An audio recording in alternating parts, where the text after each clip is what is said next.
Oh, you wanted to set it off? No, I don't want to set nothing off. We already set it off. All right.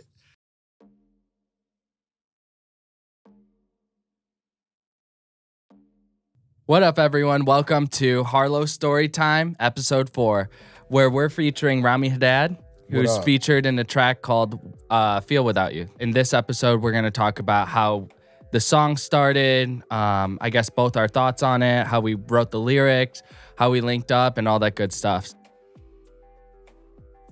Wasn't it like at like some hookah bar or something way back in the day, bro? All right, but we're both from Metro Detroit, and we have mutual friends in the music industry. I keep hearing about Rami this, he's the plug, blah, blah, blah. Like, he's really good at beats and whatever.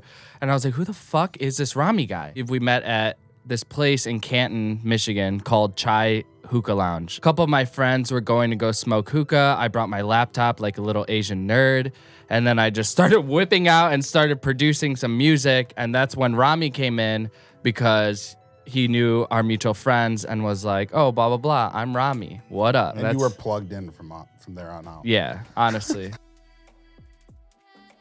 I was still living in Chicago. There's this one cafe, I think it's called Marisol, inside the MCA, which is the Museum of Contemporary Art in Chicago. And I was doing some work at the cafe there with another one of my friends named Shariar. And I just remember not feeling the greatest, and I just wanted to pull whatever that feeling was and just throw it on paper. And so I started playing on my little mini keyboard this melody that was like half eerie, half sad. And then I essentially finished this like instrumental in like 2.5 hours, just nonstop. I knew that I didn't have like a dance song yet, and I kind of wanted some type of like, you know, some club banger. You know what I mean? I feel like a lot of the songs that I make are just very like chill. I'm driving in a car, like just very mellow type songs. This one, I really wanted to say something. There was just one phrase that I just kept hearing in my head of somebody screaming inside the song. So it seemed as though like the song was talking to me. I quickly, like as I always do, if I have an idea, I take out my phone, I start hitting record, and I like talk into it, and I'm just like blah, blah, blah. And then the melody came inside my head after listening to this like a billion times. And I just kept hearing, I just want to feel without you, like over and over again. Like I just kept hearing it in my head. And so I was like, okay, fuck, that's sweet. But what can we do to make it feel even more real? I don't want it to be sad. I kind of wanted it to be angry at yourself for not being able to feel anything. You know what I mean? It's not like, oh, feel sorry for me or whatever. It's like you're frustrated that you don't feel a certain type of way, and you're almost like projecting it onto somebody else, and you're like feeling that way. So I was just like singing it like, oh, I just want to fucking feel without you. And I was just like, fuck, this is sick. Like if this was like an EDM song or something, this would go. And for all the people that would feel the same way after like some type of breakup, or if anything in their life like happened, like, I don't know, parents left them or whatever, I feel as though all these people can relate. That's how the song got started. And I just kept listening to it over and over again the next like day or two. Then I kind of just put it off to the side and started working on another track. Fast forward a few months later, I was back in Detroit visiting, and for some fucking reason, I was literally just driving on Ford Road. If you're around Canton, Michigan, you know how Ford Road is. It's just like this busy fucking road that like everyone just blacks out in, and they don't even know. You know what I'm talking about. Dude, you blacked out like 6 times already. Anyways, I zone out all the time when I'm on Ford Road, but this time around, for some reason, I just kept hearing Rami's voice, and I was just like, fuck, well, this is so weird. Like, I was like, Rami would fuck with this beat so hard because it sounds like this like new age Timbaland, Kanye, nasty. Like just the craziest drums. I'm not even a real drummer, and every time I think about drummers, I think of Rami because he's one of the most talented drummers like I've ever fucking met. He can like play anything like this. It's wild. So that's crazy. Yeah. So I hit him up. I was just like, yo, what are you doing? Blah, blah, blah. And then he was just like, I don't know. I'm doing some video editing. I don't know if I can hang out that much or whatever. And then I slightly guilt tripped him, and I was like, yo, I'm only in Detroit like X amount of times or whatever. And he was like, actually, just pull up, whatever. Just come through, whatever. I'll say hi. And I was like, yeah, I'll just be 5 minutes. And then It didn't turn out to be 5 minutes. I saw Rami. I haven't seen him in, I don't even know, like 6, Probably 8 months. Almost a year, man. Yeah. Almost yeah. a year. Yeah. I was still thinking about him, but Yeah. We still kept in touch. yeah. But we haven't had the opportunity to hang out that much just because we're both fucking busy. Yeah. Slam. Yeah. So I go to his studio. I'm not going to tell you where it is because it's top secret. He invites me in or whatever, and he's like, yo, bro, yo, Kifek Habibi, how you doing? Blah, blah, blah. He's like, you want some Baba's in water? town. Yeah, I was like, Baba's in town. You want some water? I was like, yeah, sure. I'll drink some of that H2O. And then he was like, yo, what you on? Like, play me some of these tracks. Like, you know, what have you been doing? I haven't heard anything from you, you know? And I was just like, damn, okay, let me just give him a little something. I started playing the first track I released, which was Still Waiting. And he's like, whoa, what the hell? Like, this sound is like different, blah, blah, blah. And I was like, okay, cool. He was like, yo, you want to just drive around? Because this sounds like a song that you should just drive around to.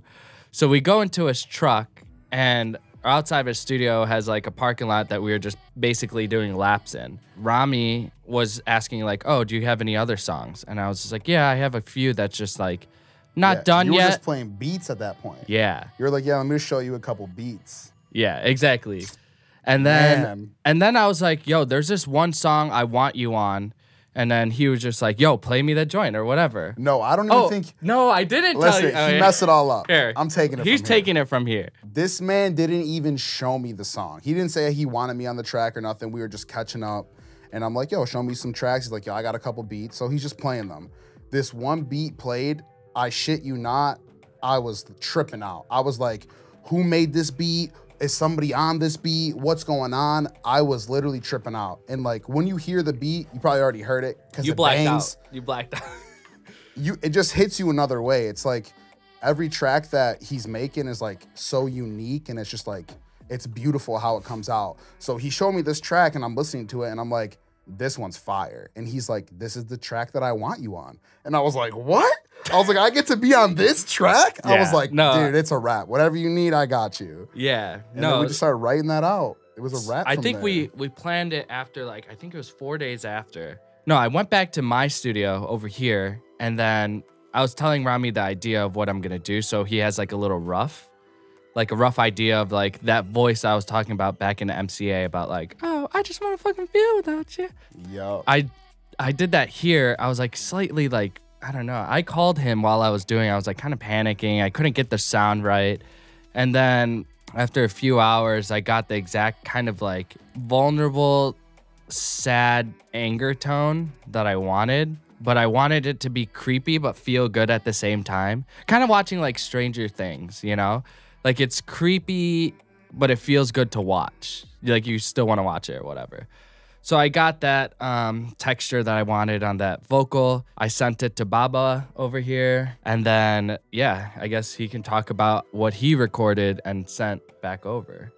Yeah, so I'm in the process of like moving studios right now. Yeah, and you were sick as I was so sick. And I didn't want you to think that like I was like delaying it, because like the sickness hit me at the worst time. And I'm like texting you like, hey, bro, I need a couple extra days. And you're like, we have to submit it by Friday. And I'm like tripping out. So I was in the process of moving studios. So I moved my stuff to my house, and we met up prior to that. We wrote it out in the studio. We were practicing. Yeah, we started brainstorming lyrics first before anything was recorded. Yeah. We were like, all right, let's write this and pen this out so that when we go back to our studios, we could at least like start to record ourselves. So I sat on that for probably like a week before I even like sang it out into a microphone. Yeah. So I had it at my house, recorded it, sent him all the layers, and he tripped out. And then we came back here, and then we just kept putting more layers on top of it, and magic, bro.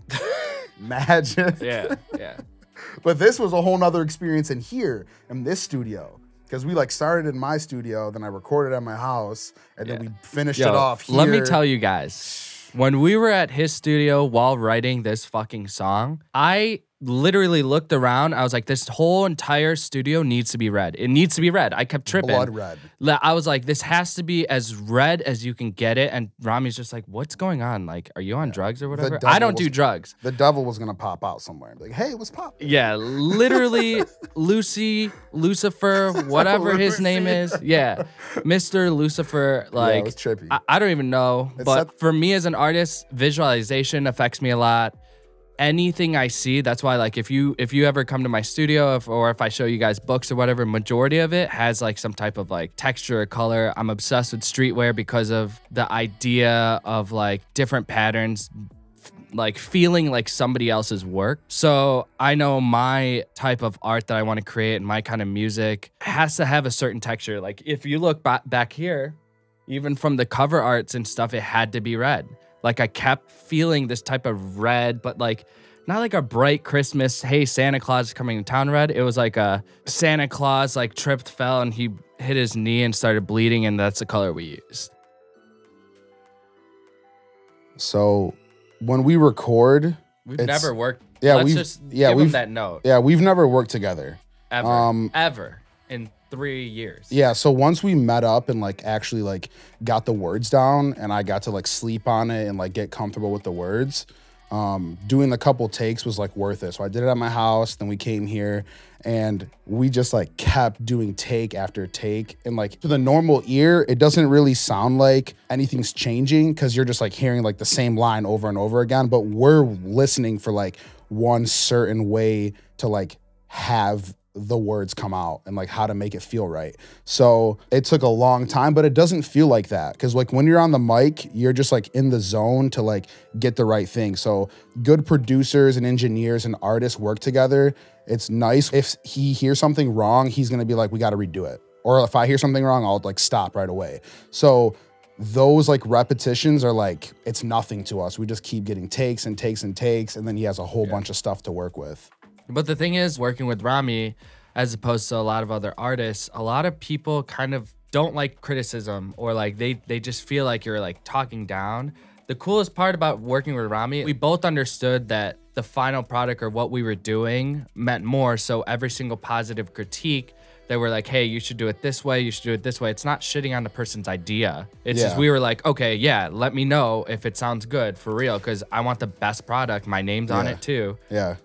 So like we were so excited to make the track, and Merv's in the studio telling me like, yo, you gotta be like more angry. Like you have to be more sad. And I'm sitting here like laughing, like, yeah, like, and I'm trying to like get my mind to like figure out where he wants me. And he's looking at me and he's like, you have to be more sad.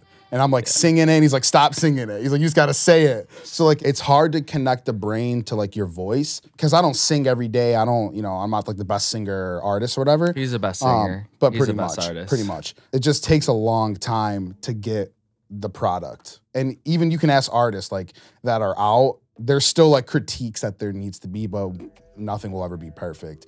But the song it took like a lot. Like we dug down deep to get like where low key Rami almost cried. I know I was crying. Actually, yeah, I was crying. Low key he was crying in the thing. When he first came here and sent me the tracks, I already laced this demo track. It sounded like a bang. It's already a banger.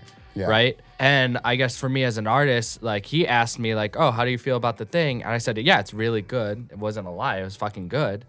But I was like suggesting that maybe we should record it one more time in a different way of how I originally thought of it. I guess music to me, song-wise, has to be cohesive. Like you can do whatever you want as a hobby, but for my specific art, it has to be, everything has to match or it doesn't feel right. Like I don't feel right doing it. From the artwork to the colors to how something's delivered has to feel right, or I'm not gonna be like super stoked about it. I was like happy about it, but I wasn't like stoked. And I was telling Rami about that. And, you know, luckily the person Rami is, he's just like, all right, bet, let's do it. Fuck it. Like we could record today. Yeah, and I seen what he was talking about. Because when I did it at my house, I was like more happy and all this. And then he brought it here and he like took me to a whole nother level. But in the song, there's like both of them intertwined. And like, it just, I don't know. It hits. Yeah.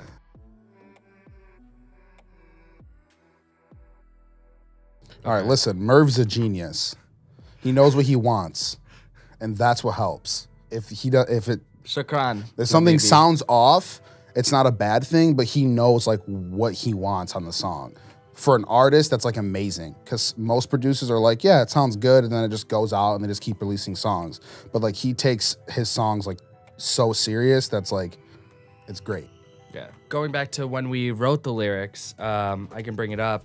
Rami and I were like just hanging. We haven't seen each other. I've already just felt a certain way. Life events made me feel very like dark kind of like space, and it like music's my therapy. It's probably yours too at times. Words that I was hearing were just really real fucking stuff. And for the Harlow project, I wanted to have the words be minimal but digestible to a point where like anybody could like listen to it and really pick it up, and every word counts. So we started to, he was like on the couch, I was like standing up, I was like hype as fuck. I felt very comfortable, and comfortable enough to like talk about and say things that I probably wouldn't normally say at that time. What up? Yeah, I'm getting like weird, because it's just like talking about my lyrics. It's just very like, it's so real to me, and like I'm not trying to write a hit. Let's just get that straight. I'm not trying to write a hit. I'm trying to write something relatable, and I'm trying to write something that, you know, I don't need 1 million people to listen. I need the 1,000 that need to listen to this to listen. So I keep that in mind all the time. Like, obviously we can write something like, yeah, driving in my car, going to the mall, or whatever. Spending Baba's money. Yeah, there's certain times for fun songs, but this one was like, this song already came from a place where I needed to get it out in some type of way. I wanted it to feel like an EDM song with the repetitive, like, I just want to fucking feel without you, repeating, kind of like house music. I was listening to house music at the time, you know, and everything's kind of like 4 on the floor, and everything kind of repeats, and it's not really about the lyrics, it's about the feeling for house music. But I also been obsessed with hip hop lately, and the storytelling of hip hop. And so I knew that I didn't want a first verse.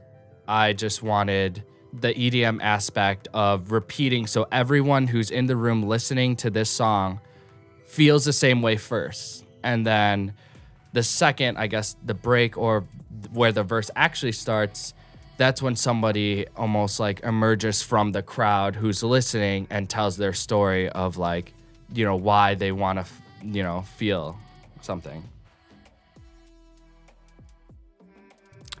Storytime with Harlow, exclusive lyrics with Rami Haddad. One day, are you real enough? Question mark. One place, are you still in love? Question mark. Tell me how you feel. What's your secret? How you heal? Every time I click, I see you with another one. That's crazy. One way, I'll be getting out.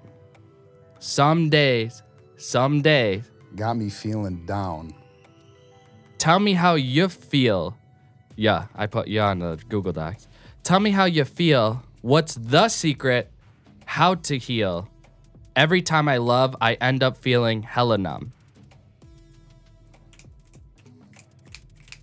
All right, cool. So those are the lyrics. So verse 2.1 with Rami, it says, one day, are you real enough? So the subject is basically saying to the other person, like, oh, are you real enough? One place, are you still in love? So basically, I imagine a scenario in my head where somebody doesn't want to move in, kind of thing. So they're questioning whether or not, like, are you serious in this relationship, kind of thing. I wrote it like in questions because I felt as though the person in the song was almost like flashbacking to like a nostalgic memory of like a conversation that actually happened. Tell me how you feel. What's your secret? How you heal? Is directed frustration for somebody during a breakup to want to know how the fuck somebody feels so much better. Like, while you're over here feeling like shit, it's like, fuck, well, tell me the secret, you know, how do you heal, blah, blah, blah. Every time I click, I see you with another one in 2020, Instagram's like a big thing, social media is a big thing, and a lot of people like to fake that they're the happiest fucking person. So they post all these pictures with like whoever the subject is. They're posing with like different partners or whatever, if they're dating somebody else or whatever. So you're just like, what the hell? Like this person's like rolling through a lot of people. So the second part of it is one way I'll be getting out. I try to write as if whatever you mean by getting out, whether or not you're gonna use drugs, isolate yourself, there's just, you fill in the blanks. A lot of the times when I'm writing, Don't do drugs. Don't do drugs. Don't do drugs. Don't do drugs. Do hugs. Yeah. Less drugs, more hugs. And then the second part of that verse was, tell me how you feel.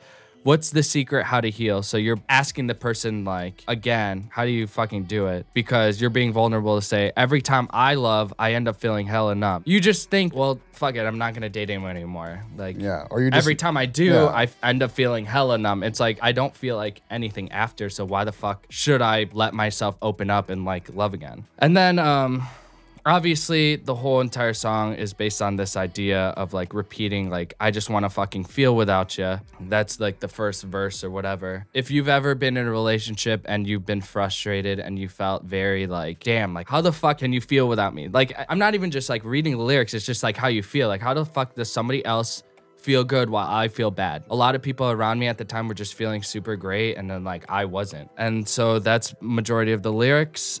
Basically it just keeps repeating. And then Rami over here, we want it to be like more of like a club slash like anthem, you know, of the sad people that feel the same way and that they all feel fucking numb.